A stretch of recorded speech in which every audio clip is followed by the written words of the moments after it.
நண்பர்களுக்கு வணக்கம்.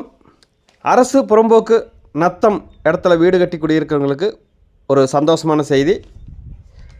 தமிழ்நாட்டில் 18 மாவட்டங்களில் மாநகராட்சிகள், நகராட்சிகள் நத்தம் வகைப்பாட்டில் உள்ள நிலங்களுக்கு நிலவரி திட்ட அடிப்படையில் பட்டா வழங்கறதுக்கு தமிழக அரசு உத்தரவிட்டிருக்காங்க.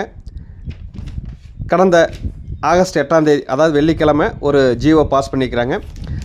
அந்த ஜிஓவில் என்ன சொல்லிக்கிறாங்கன்னா, ஊரக பகுதியில் மட்டும் நிலவரி திட்ட நடைமுறைகளை பின்பற்றி நத்தம் நிலங்களை ரயத்து வரி மனைகளாக மாற்றி பட்டா வழங்கிட்டு வர்றாங்க.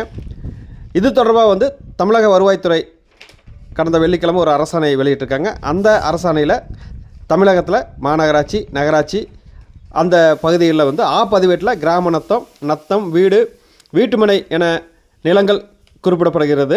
இந்த நிலங்கள் நகர நில அளவை பதிவேட்டில் சர்க்கார் புறம்போக்கு எனவும் அடங்கலில் நத்தம் அப்படிங்கிற மாதிரி குறிப்பிட்டிருக்காங்க. எனவே இந்த பகுதியில் நகர நிலவரி திட்டம் செயல்படுத்தப்பட்டு நில உரிமையாளர்களுக்கு அவங்கவுங்க பேர்லேயே பட்டா வழங்கணும் அப்படிங்கிற மாதிரி கோரிக்கை வச்சதை அடுத்து நகர நில அளவை பதிவேடுகளில் சர்க்கார் புறம்போக்கு, அரசு மனை என குறிப்பிட்ட நிலங்களுக்கு நிலவரி திட்டம் மூலமாக அவங்கவுங்க பேர்லேயே பட்டா வழங்குறதுக்கு இந்த ஜிஓவில் உத்தரவிட்டிருக்காங்க.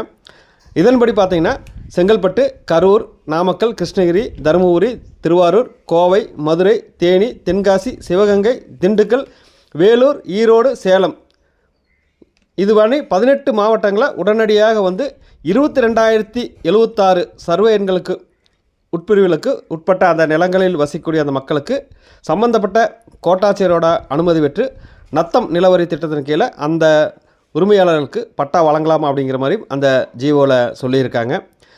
உடனடியாக நீங்கள் இது போன்ற அரசு புறம்போக்கு இடங்களை வீடு கட்டி குடியிட்டு வந்தீங்கன்னா உடனே சம்மந்தப்பட்ட தாசில்தார் போய் பாருங்கள். உடனடியாக உங்கள் பேருக்கே பட்டா கொடுப்பாங்க. நன்றி நண்பர்களே. ஒரு நல்ல தகவலோடு மீண்டும் உங்களை சந்திக்கிறேன். வணக்கம்.